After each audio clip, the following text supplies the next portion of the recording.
ఏమండి చంద్రబాబు నాయుడు గారు, ఏమండి లోకేష్ గారు, నేను వినిపిస్తే ఇప్పుడే నీ దగ్గరలో ఉంటే నేను మెడలించేస్తాను నిన్ను.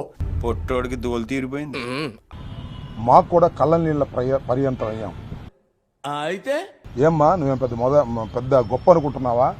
ఎవడరా మీరు? మహేష్ వచ్చి బొచ్చు మిగుతాడా? ముందు నిన్ను ఎన్కౌంటర్ చేస్తాను యాదవా. నన్ను నోటికి అనరాని మాటలు అన్నాడు. షేక్ షేక్ షేక్ ఆడిస్తాను రా. వ్యభిచారం కేసు పెట్టి లోపలేపిస్తాను ఒప్పుకోకపోతే. నీ హస్బెండ్ మీద, రాజ్ కుమార్ హస్బెండ్ మీద గంజాయి కేసు పెడతా. దరిద్రంగా ఉంది.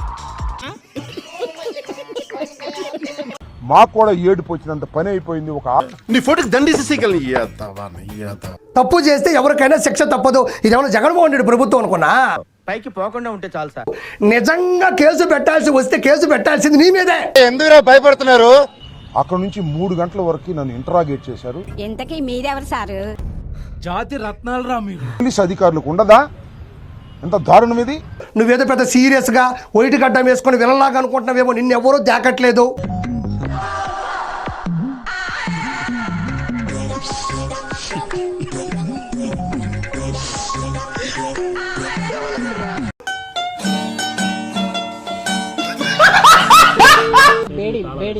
స్టేషన్ కి తాళా వేశారు కూడా. కొట్టినా చెప్పలేకపోయారు వాళ్ళు. నువ్వు ఒక పొలిటికల్ జోకర్వి, నువ్వు ఒక పొలిటికల్ బ్రోకర్వి. ఎక్కడ పడితే అక్కడ పడుకునేదానివి. మన కరుణాకర్ ఇక్కడ నుంచి జస్ట్ 2 కిలోమీటర్స్ సార్. ఈసారికి మళ్ళీ ఓడిపోబోతున్నావు. పార్టీ కొట్టుకోబోతుంది. గంజాయి కేసు పెడతాను. నీకు అవసరమా? మాట ఏంటమ్మా, మన వినుకొండలో ఎవరు రషీద్ లూజ్ కనెక్షన్ అండి. ఇంత దౌర్జన్యంగా, ఇంత అన్యాయంగా ఏది నోటుకొస్తే అది మాట్లాడక నువ్వేదో కొంచెం తేడాగా కనపడుతున్నావే. నిర్వీర్యమైపోయిన పరిస్థితులు కనిపిస్తా ఉన్నాయి. ఏంటి మమ్మీ ఎవడీడు? చేసింది ఏమిటి అనంటే చేశామన్నట్టుగా చేసి ఈడొచ్చాడండి.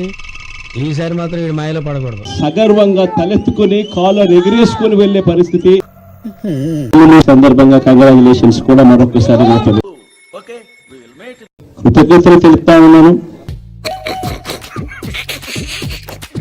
కానీ కూటమి ప్రభుత్వం అధికారంలోకి రాగానే నేను ఎక్కువ కాలం బతకనండి. మీరు పెట్టే టెన్షన్ కి ఇప్పుడు సడన్ గా చచ్చిపోతా. చంద్రబాబు నాయుడు, పవన్ కళ్యాణ్ కూటమి ప్రభుత్వం నిట్ట నిలువున మోసం చేస్తుంది. ఒక్క ఉద్యోగమైనా ఇవ్వాలన్న చిత్తశుద్ధి మీకుందా నేను ప్రశ్నిస్తున్నాను. డిసైడ్ చేసుకోలేదు ఇంకా.